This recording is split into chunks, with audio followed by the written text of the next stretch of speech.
In this lesson, we're going to take a look at expanding the single shot to having multiple products in one shot. In this case, we have some shoes, and we have to make sure that we're going to keep some kind of continuity. The client looks for continuity between one shot and another.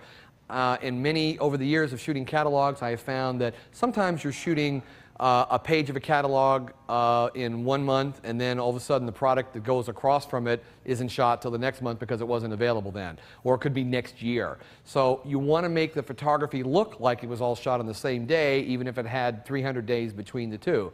That's the art of what we do. So we're taking in consideration the position. So a lot of times I will use a ruler. If I'm setting one shot, I may put a ruler down on the set, pull a shot out when I'm changing from one shot, go back, and then put the image right back in again to make sure that we're holding the exact angle of a certain shoe. So in this case, if I was doing several shots in a row that had maybe 3 shoes in it, I would put a ruler on each of these shoes before I would change out the product. I'm going to go ahead and start by, we went ahead and put the regular 90mm lens without the 1.4 converter. The 1.4 converter was a little bit too long for this shot, so 90mm lens at this distance is actually a very nice shot. We've got all our tools ready to go if we need it.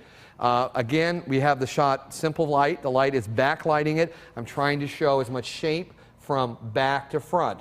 Now, I picked these specific ones because I see a little bit of a challenge here. We have a white shoe, a gray shoe, and a black shoe. We've got them all in the same shot. And there is no compromise. There is no, well, we shoot for the white shoe and the black shoe is with the black shoe and we have to live with that. The key thing is we, with digital photography, can shoot the image in elements. So I can shoot what's best for the overall shot, and then I can shoot some other segments that I could easily drop in, because the beauty of still life photography on a tripod is that I can shoot as many different images, or shoot one image that I have to process several different ways and then cut them together. I can cut and draw selection around any part of photograph A, hold my shift key down, drag that into the next picture, and it perfectly aligns itself back into the same XY coordinated spot on picture number B. So I can shoot one shot for the overall. I can shoot one shot to light up some chrome that needs to be chrome. If I say right here that this shoe, the black shoe, is blocking the light, I can put a white card in the photograph between the two. I can take the shoe out of the photograph and shoot the shoe by itself, knowing that I'm only going to use just that chrome area. And I'm going to paint these areas together, because the client, today's client, does not have any compromises. They want their cake and eat it too. They want it to be perfect on all ends. So I've got a very long range of from black to white to get all the detail in at the same time. So first thing I'll do is come to the set, and I'm going to go ahead and open up my live video focus. I'll go Tools, Remote Live Shooting, so I can bring up what you can see in the camera, and I'll switch over from auto. I like to go right to the type of light we're using, tungsten. You notice I'm not applying the color back to the real shots. I'm just using it for the view. Now, I can see that my arrangement is not so great, so I'm going to technically, when you're working in the set, you can have yourself working on the set while the art director is looking at the screen. So they can say, no, right, more, got it, leave it there, move the next one. They're not in your shot. They're not coming along and tripping into your tripod. They're not bumping into things. It's much easier. If the shot is tethered to a rolling cart with a larger screen, they can sit off the set and look at that. It's really, really great for when you're shooting people. The client can just see one shot right after another on the screen, stays out of your way. So I'm going to come around here. I need to do a little bit of an arrangement. I want to get these things looking good. So I can see my focus is not very good, so I'm going to go and focus a little better. And the angles are not quite exactly right. I'm trying not to have any overlap between the shoes.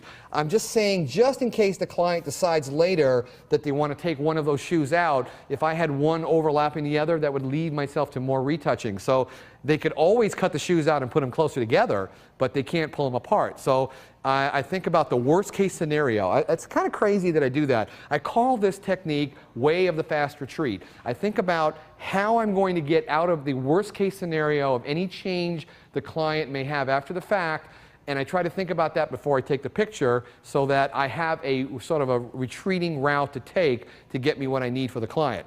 In this case, I can see from looking over the set that the 3 shoes are shot fairly good angle. If I come to the camera, I can see now that obviously it's not. From the set it looked good, but here the middle shoe is a little overlapped. with the black shoe, so I'm going to move that over a little bit into here. Obviously, I'm having to come back and forth a little bit. It's a little too far. I'll get that close, right there. And that should be good for a starting point.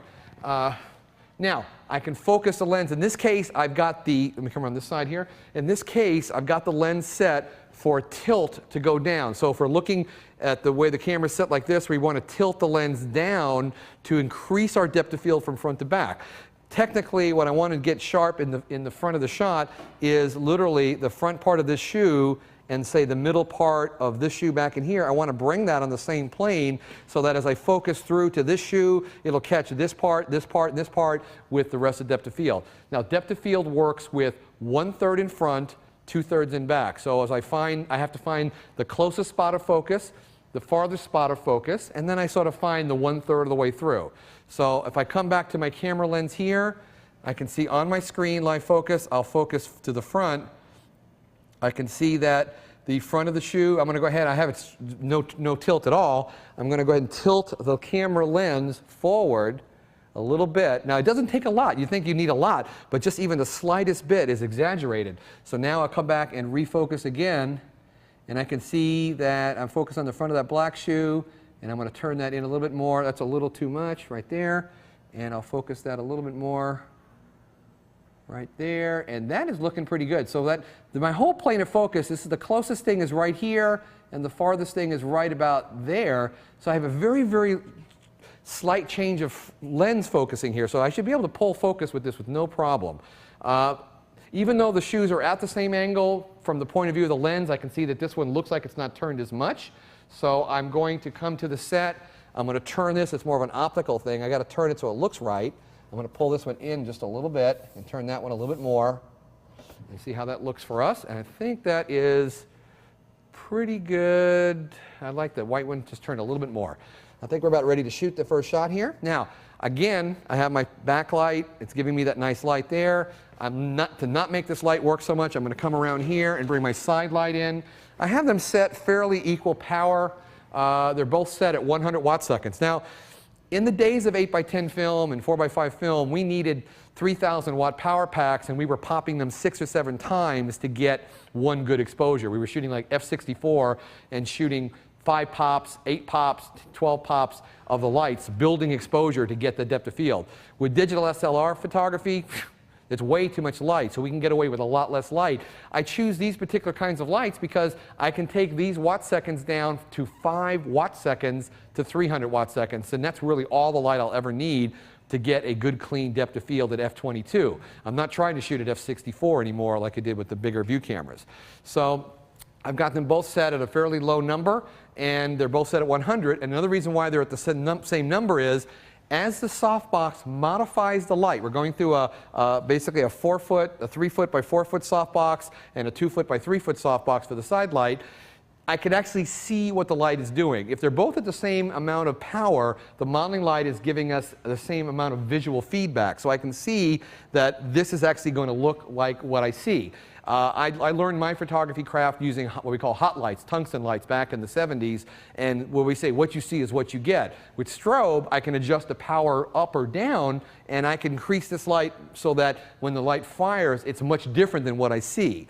When I'm trying to help light the image, I like to have them at the same power to start with if I can, and then if it isn't working, then I will boost or take down the power of a light.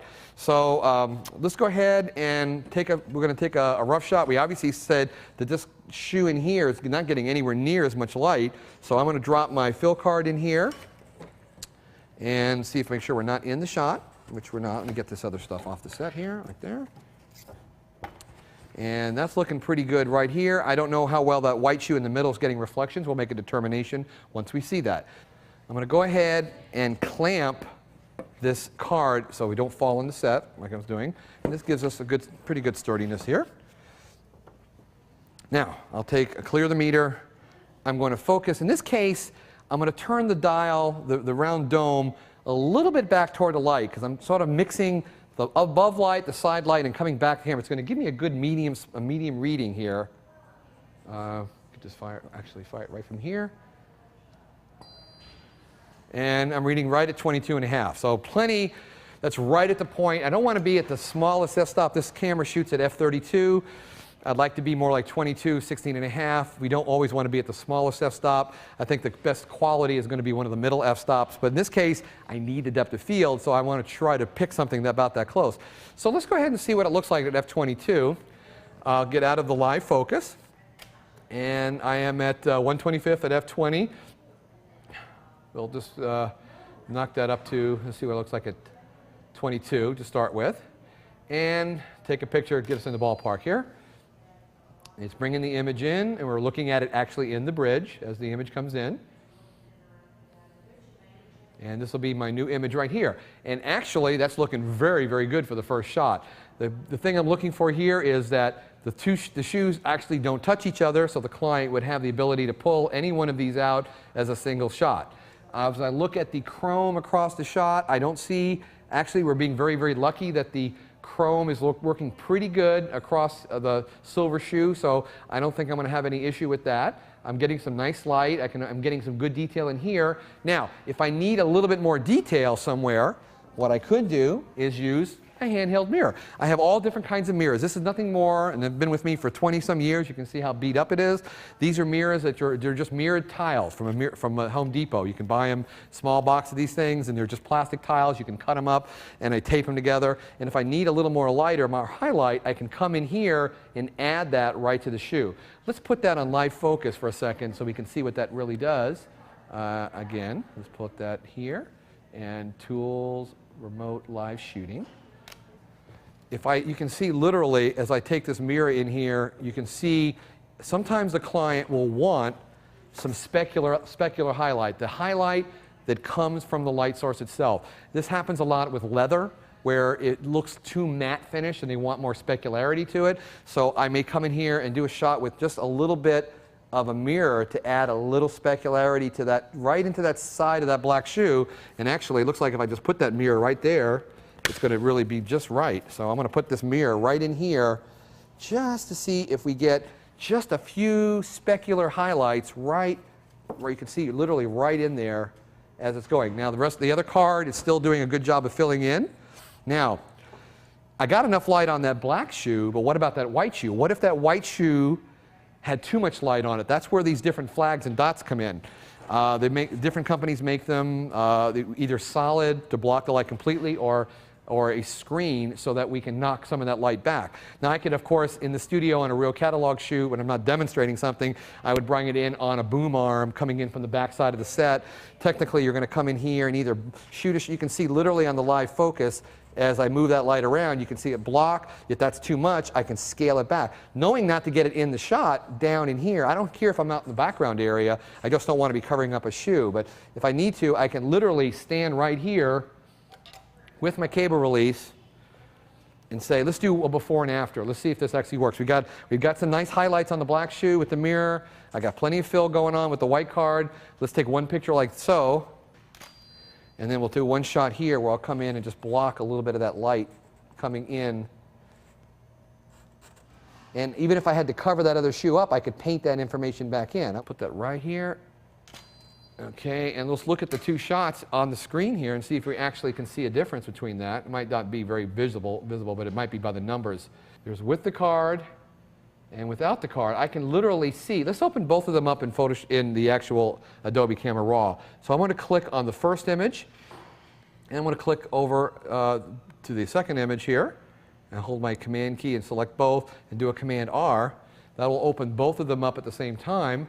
And I can see probably as I go between them, just looking at that white shoe.